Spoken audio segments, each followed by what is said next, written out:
Hello friend, welcome back to my channel. बच्चों, हम chapter 3 करेंगे लीनियर इक्वेशन, जिसकी एक्सरसाइज 3.1 करवा रही थी मैं, और इसके क्वेश्चन नंबर 3 तक करवा चुकी थी। आप मेरी पिछली वीडियो चेक कर सकते हैं। आज क्वेश्चन नंबर 4 करेंगे। इसमें हमें देखना है कंसिस्टेंट है या इनकंसिस्टेंट है। कंसिस्टेंट में क्या मिलेंगे बच्चों? सॉल्यूशन मिलेंगे। इनकंसिस्टेंट में कोई सॉल्यूशन नहीं मिलेगा।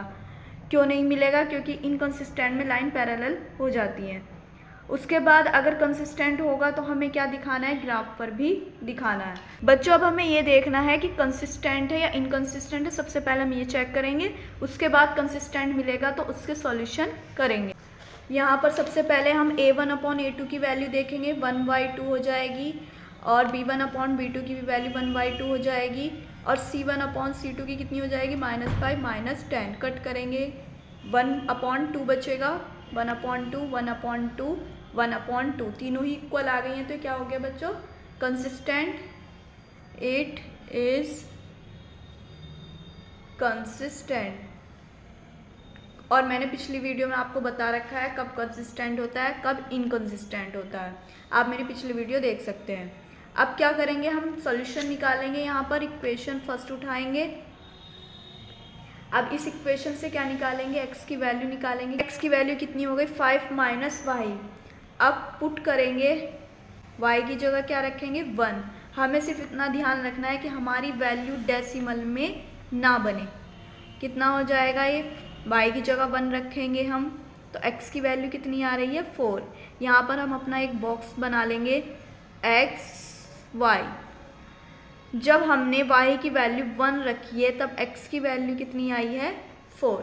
अब दूसरा सॉल्यूशन निकालेंगे हम। अब क्या रखेंगे? y की जगह 2, तब x की वैल्यू कितनी निकल कर आएगी? 3।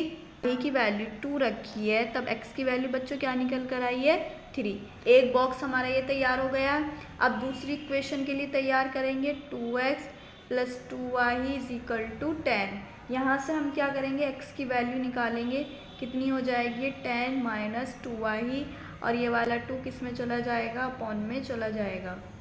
अब सबसे पहले यहाँ पर क्या रखेंगे? पुट y की जगह हम क्या रखेंगे? 0। तब x की वैल्यू कितनी निकल कर आएगी? ये कट हो जाएगा, और यहाँ पर तो 0 ही बन गया है। तब हमारी x की वैल्यू निकल कर आ रही है बच्चों 5।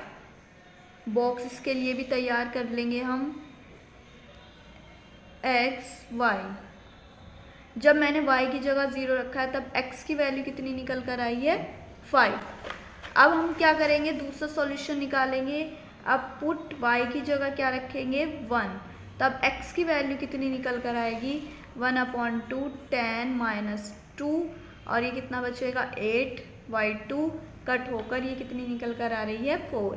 जब मैंने y की वैल्यू 1 रखी है तब x की वैल्यू कितनी निकल कर आ रही है? 4। अब हमारे बॉक्स तैयार हो गए हैं। अब हम इस चीज़ को ग्राफ पर दिखाएंगे। बच्चों, अब हम इसको ग्राफ पर रिप्रेजेंट करेंगे। पहला पॉइंट क्या है हमारा? पहली इक्वेशन का 4,1। दूसरा क्या है? 3,2। 3,2 कहाँ पर बैठेगा? ये बैठेगा यहाँ पर। और अब इन दोनों पॉइंट को हम क्या कर देंगे? मिला देंगे।